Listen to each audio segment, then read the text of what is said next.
말씀 찾도록 하겠습니다. 말씀은 에레미야서 26장 11에서 15절 말씀까지입니다. 에레미야서 26장 11에서 15절 말씀까지입니다. 다 찾으셨으면 우리가 한 목소리로 읽도록 하겠습니다. 제사장들과 선지자들이 고관들과 모든 백성에게 말하여 이르되 이 사람은 죽는 것이 합당하니 너희 귀로 들은 같이 이 성에 관하여 예언하였음이라. 에레미야가 모든 고관과 백성에게 말하여 이르되 여호와께서 나를 보내사 너희가 들은 바 모든 말로 이 성전과 이 성을 향하여 예언하게 하라 하셨느니라. 그런즉 너희는 너희 길과 행위를 고치고 너희 하나님 여호와의 목소리를 청종하라. 그리하면 여호와께서 너희에게 선언하신 재앙에 대하여 뜻을 돌이키시리라. 보라, 나는 너희 손에 있으니 너희 의견에 좋은 대로 옳은 대로 하려니와 너희는 분명히 알아라. 너희가 나를 죽이면 반드시 무죄한 피를 너희 몸과 이 성과 이 성 주민에게 돌리는 것이니라. 이는 여호와께서 진실로 나를 보내사 이 모든 말을 너희 귀에 말하게 하셨음이라. 아멘. 오늘 선포하고자 하는 말씀의 제목은 말씀대로 살아야 우리의 부르심을 완성할 수 있습니다 라는 제목으로 말씀을 전하고자 합니다. 선지자를 달리 말한다면 무엇인지 아십니까? 기름 부은 자 또는 메시아라고도 부를 수가 있습니다. 구약에서는 기름 부음 받은 자를 선지자, 제사장, 왕이라고 칭하였습니다. 그런데 이러한 기름 부음 받은 자, 메시아들에게는 공통적인 부분들이 있었습니다. 그것은 모두 하나님의 말씀하신 그대로 따라야 하는 의무가 있었다는 것입니다. 그리고 그들이 하나님의 말씀대로 행할 때마다 하나님께서는 나타나게 되었습니다. 즉 사람들은 기름 부음 받은 자들의 순종을 통해서 하나님을 만지게 되는 일들이 일어나게 되었다는 것입니다. 그런데 이러한 기름 부음 받은 자들은 각자 역할이 달랐습니다. 그 가운데 왕은 항상 하나님의 말씀을 가까이 하여서 하나님의 말씀대로 백성들을 다스릴 의무가 있었습니다. 즉 이스라엘에서의 왕은 하나님의 대리자로서 나라를 다스리도록 부르심을 받았다는 것입니다. 그렇기 때문에 다윗 왕이 하나님께 가장 많은 사랑을 받았던 것 같습니다. 다윗은 정말 하나님을 사랑할 뿐 아니라 하나님의 뜻에 순종하고자 하는 의지가 누구보다 강하였습니다. 뿐만 아니라 선지자와 같이 하나님의 음성을 듣고 인도함을 받기도 하였습니다. 그렇기 때문인지 다윗보다 높은 평가를 받은 왕은 이제까지 없었다는 것입니다. 뿐만 아니라 제사장일 경우에는 하나님의 말씀에 따라 오차 없이 제사를 집도하여야만 했습니다. 만약 하나님의 말씀에서 조금만 어긋난다면 그 제사장은 죽임을 당할 수도 있었다는 것입니다. 아론 대제사장의 아들들은 하나님의 명령하지 않으시는 불을 제사로 드리려다가 죽음을 맞이하게 되었습니다. 이와 같이 제사장은 하나님의 말씀에서 벗어나면 안 되었습니다. 왜냐하면 그들은 백성들과 하나님 사이를 이어주는 너무나 중요한 역할을 하였기 때문입니다. 그들이 하나님의 말씀에 따라 순종할 때 백성들과 하나님 사이를 잇는 너무나 중요한 역할을 했던 것이 제사장이었다는 것입니다. 그리고 선지자일 경우 항상 꿈 등을 통해서 하나님의 음성을 듣는 자들이었습니다. 그들은 하나님의 말씀에 따라 반드시 순종해야만 했다는 것입니다. 에레미야 같은 경우는 하나님의 말씀을 받고 많은 백성들이 모여있는 성전 앞에서 말씀을 선포하기도 하였습니다. 그런데 그 메시지가 긍정적이고 행복한 메시지들이 아니었다는 것입니다. 회개하라는 것이죠. 죄에서 돌이키지 않으면 성전이 무너지고 예루살렘 성에서 아무도 살지 못할 것이라는 경고를 하게 되었다는 것입니다. 이와 같이 선지자들은 타락한 백성들에게 하나님의 말씀을 그대로 선포하였기에 백성들에게 죽임을 당할 만한 일들이 굉장히 많았습니다. 그리고 이러한 선지자들의 순종을 통해서 하나님의 말씀에 반응하고 돌이키는 사람들에게는 그 재앙이 피해가는 일들이 일어났다는 것입니다. 그리고 마지막 메시아 되시는 예수님이시죠. 예수님께서는 왕이자 제사장이고 선지자가 되셨습니다. 어떻게 보면 구약의 왕, 제사장, 선지자는 예수님의 그림자이자 모형과 같았다는 것이죠. 예수님께서는 이 땅에서 하나님의 말씀대로 말하고 행동함으로써 하나님의 계획을 실행시켜 나가셨습니다. 그리고 이러한 예수님을 섬기는 우리들을 그리스도인이라고 부르게 됩니다. 즉 우리들도 기름 부음 받은 자와 같은 부르심을 받았다는 것입니다. 사도행전에서는 오순절 성령 강림이 일어나자 초대교회 성도들이 성령을 받고 방언으로 말하는 부분들이 나오게 됩니다. 이를 보게 된 유대인들은 이들이 대낮부터 술 취했다고 조롱하게 되죠. 이에 베드로 사도는 요엘 선지자의 말씀을 인용하면서 이 말씀이 성취되었다고 말하고 있습니다. 사도행전 2장 17절 읽어드리도록 하겠습니다.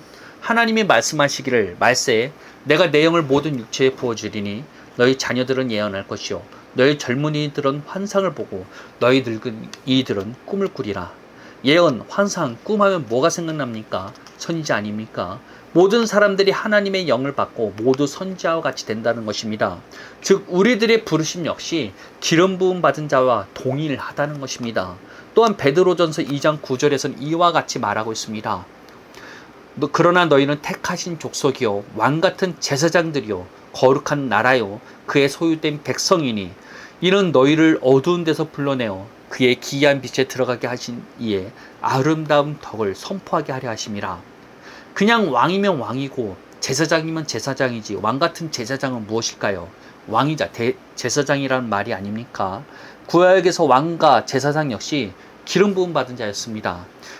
그리고 이러한 기름 부음 받은 자들의 모든 특징이 하나님의 말씀대로 말하고 순종하는 자들이었다는 것입니다. 즉 우리들도 기름 부음 받은 자와 동일한 부르심을 받았다는 것입니다.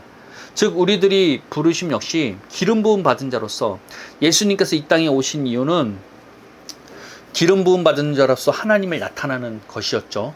하나님의 말씀대로 말하고 행함으로써 예수님께서는 하나님을 나타내도록 부르심을 받았다는 것입니다. 모든 기름 부음 받은 자들, 선지자, 제사장, 왕도 동일합니다. 즉 우리들 역시도 왕 같은 제사장이기에 왕이요 제사장이고 선지자의 부르심이 우리에게 이미 있다는 것입니다. 그것은 이 땅 가운데서 우리가 단순하게 예수 믿고 구원받는 것으로 만족하는 삶이 아니라 하나님을 나타내도록 부르심을 받았다는 것입니다. 하나님이 말씀하시는 그 말씀대로 말하고 행동함으로써 말입니다. 그렇다면 우리들은 어떻게 이러한 기름 부음 받은 자로서 이 땅에서 살아갈 수 있을까요? 우선적으로 바뀐 언약의 조건에 대해서 확실하게 인지해 두어야 합니다. 그 언약에서는 율법을 지켜 행함으로써 언약이 유지되는 것이 그 조건이었습니다. 이스라엘 백성이 바벨론에 끌려가고 뿔뿔이 흩어지는 어려움을 당하게 된 것도 사실은 그 율법을 무시하였기 때문에 그 언약이 파기되었기 때문입니다. 언약의 조건이 율법임에도 그 율법을 지키지 않았기 때문이라는 것입니다. 그러나 예수님을 통해서 맺어지게 된 새 언약에서의 조건은 믿음이라는 것입니다. 그런데 여기에서 오해를 하게 되는 것은 예수님을 인정하는 믿음, 예수님을 받아들였다는 것으로 끝났다고 생각하는 것입니다. 믿음은 계속해서 사용하여야만 합니다. 예수님을 인정하는 것을 넘어서서 매일 믿음으로 사용해야 한다는 것입니다. 그렇게 사도 바울은 고린도전서 15장 31절에 자신이 날마다 죽노라라고 고백하였습니다. 한번 읽어드리도록 하겠습니다. 형제들아, 내가 그리스도 예수 우리 주 안에서 가진 바 너희에 대한 나의 자랑을 두고 단언하노니 나는 날마다 죽노라. 죽는다는 게 성질 날 만한 일이 생겼는데 그냥 참았다 이런 말이겠습니까? 예수님의 십자가에 연합하여서 믿음으로 날마다 자신의 죽음을 붙잡았다는 것입니다. 이게 무슨 말이냐? 예수님의 십자가에서의 죽음을 자신의 죽음으로 여겼다는 것입니다. 무엇으로? 믿음으로 말입니다. 예수님께서 십자가에 죽으신 이유는 우리가 죄에 대하여 죽게 하여서 더 이상 죄에 묶이지 않게 하기 위해서였다는 것입니다. 그런데 이 사실을 날마다 믿음으로써 우리 자신을 그 죽음으로 올려드릴 때 우리는 날마다 죽음을 경험할 수 있다는 것입니다. 사도 바울은 믿음으로 십자가에 연합하였기에 죄에서 자유한 삶을 살았습니다. 죽은 자에게 그 죄를 물을 수 있겠습니까?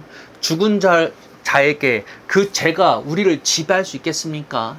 그렇게 날마다 사도 바울은 믿음으로 자신이 죽음을 믿음으로 받아들였기 때문에 그를 죄가 지배할 수 없었다는 것입니다. 그렇다면 우리의 신앙생활 역시 이런 언약의 조건에 따라 달라져야만 하는 부분들이 있습니다.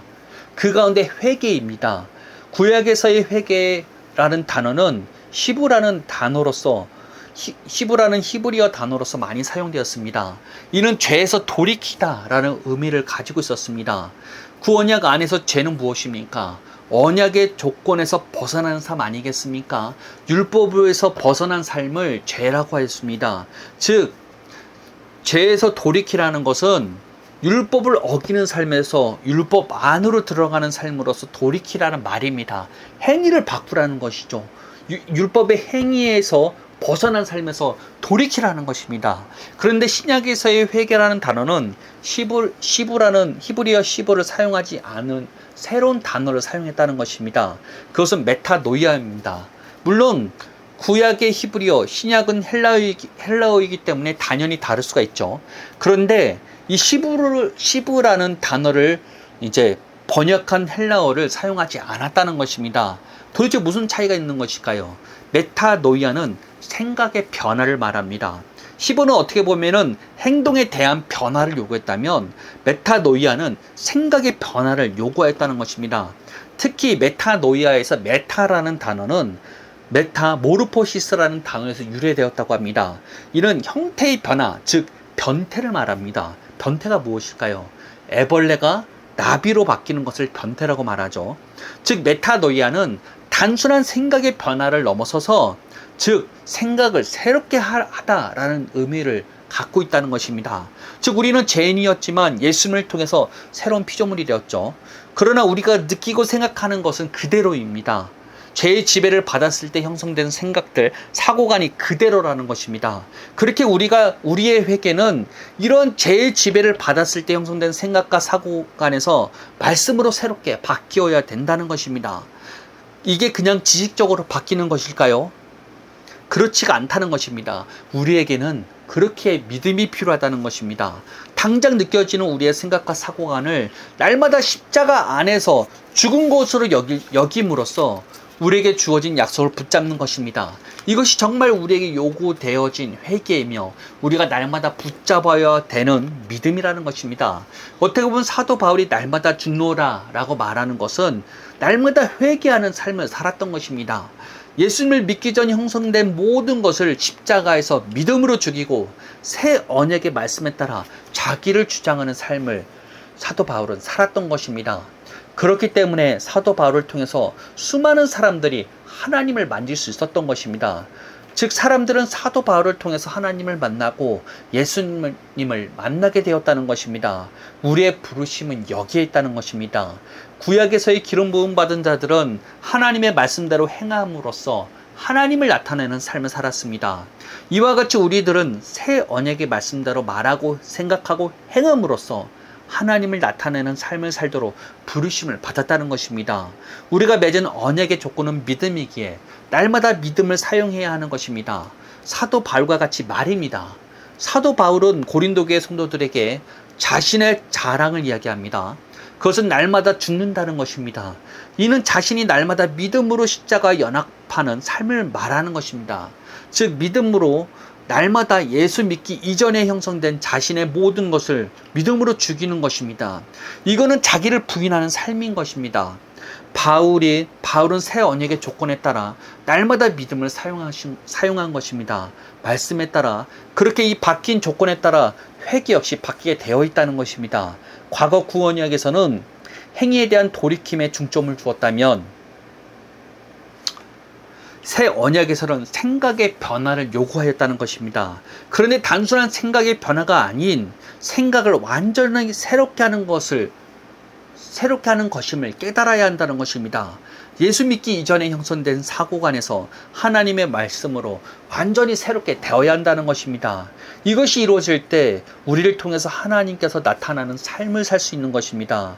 우리를 기름 부음 받은 자로서 그 부르신 대로 살 수 있다는 것입니다.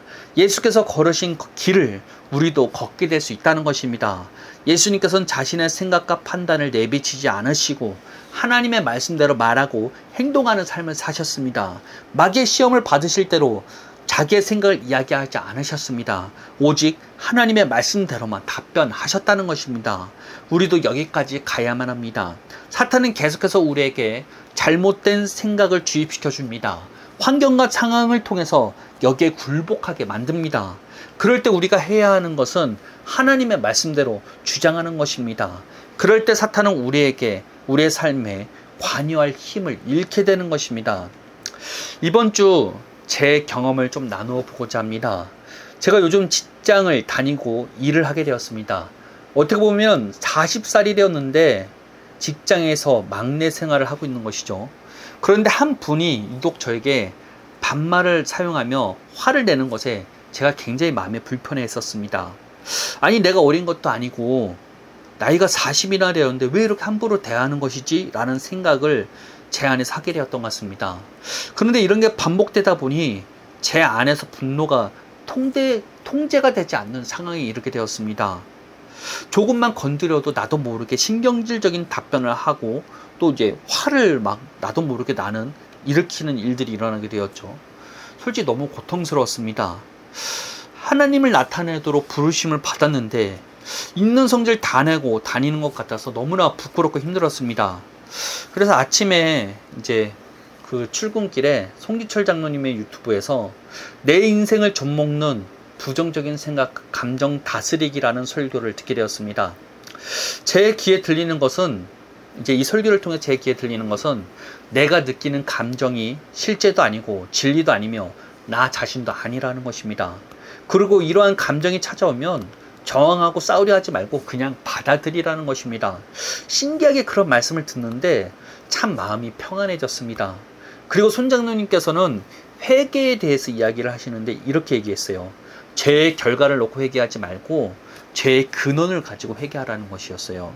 이런 부정적인 감정이 생기는 데는 반드시 무슨 마음에 무슨 잘못된 생각이 심어졌다는 것입니다. 그때 막 떠오른 게 사실 나이가 40이나 되었는데도 왜 이렇게 함부로 대하냐 라는 이런 생각이 나도 모르게 심어졌다는 것입니다. 하나님을 나타내도록 부르심을 받았음에도 불구하고 나도 모르게 나 자신을 나타내고 싶은 마음이 저를 붙잡았던 것입니다. 그래서 설교를 들으면서 회개하고 나니 얼마나 마음이 자유해졌는지 모릅니다. 직장에서 가서도 저를 불편하게 하는 사람이 전혀 불편해지지 않았어요. 그것은 그 사람의 문제가 아니라 제 자신의 문제였다는 것입니다. 제 경험이 여러분들에게도 도움이 되었으면 좋겠습니다. 회개는 죄의 결과를 놓고 해서는 안 됩니다. 그 죄를 짓게 만드는 심중에 우리가 심은 생각에 대해서 회개해야만 된다는 것입니다. 이런 잘못된 생각을 주님 앞에서 고백하고 새 언약의 말씀으로 주장할 때 우리 안에 진정한 회개가 이루어지게 되는 것입니다. 저는 이 설교를 듣는 모두가 우리에게 주어진 새 언약이 무엇인지, 그리고 이러한 새 언약에 어떻게 접근해야 되는지를 깨달으시길 소망합니다. 새 언약이 시작되었음에도 불구하고 아직도 그 언약의 조건을 붙들고 있는 자들이 너무나 많기 때문입니다. 믿음만이 우리를 자유롭게 할 수 있습니다. 하나님의 말씀대로 믿음으로 자유함을 얻으시길 바랍니다. 그러므로 기름 부음 받은 자로서의 부르심을 감당하시게 될 것입니다. 우리의 부르심은 기름 부음 받은 자로서 하나님을 나타내는 것입니다. 우리를 통해서 사람들은 하나님을 만지게 될 것입니다. 말씀대로 삶으로 부르심을 말씀대로 삶으로써 우리의 부르심을 완성하시는 성도님들 되시기를 예수님의 이름으로 축복하겠습니다. 과거 선지자, 제사장, 왕은 굉장히 특별한 사람들의 부르심이었죠. 그러나 오늘날 새 언약은 우리 모두가 특별하다는 것입니다. 우리 모두가 기름 부음 받은 자라는 것입니다. 우리의 모든 부르심은 하나님을 나타내는 것이라는 것입니다. 말씀대로 사는 삶이란 말씀대로 믿는 것입니다. 새 언약의 조건이 믿음이라는 것을 깨닫고 말씀대로 생각할 수 있는 자가 되어야만 된다는 것입니다. 우리의 회개는 단순하게 죄의 결과를 놓고 회개하는 것을 넘어서서 그 죄의 원인이 되는 하나님의 말씀대로 생각하지 못하는 것들, 내 자신을 나타내고자 하는 그 생각들을 회개하고 돌이킬 때 그 죄의 열매까지 사라지는 것들을 기억하시길 바랍니다. 진짜 자유한 삶을 살기를 원하십니까? 새 언약의 조건이 무엇인지 깨달으시길 바랍니다. 성경에서 요구하는 회개를 하시길 바랍니다. 더 이상 그 죄의 결과를 놓고 회개하는 자들이 아니라 그 죄의 결과가 나오게 하는 그 심은 것.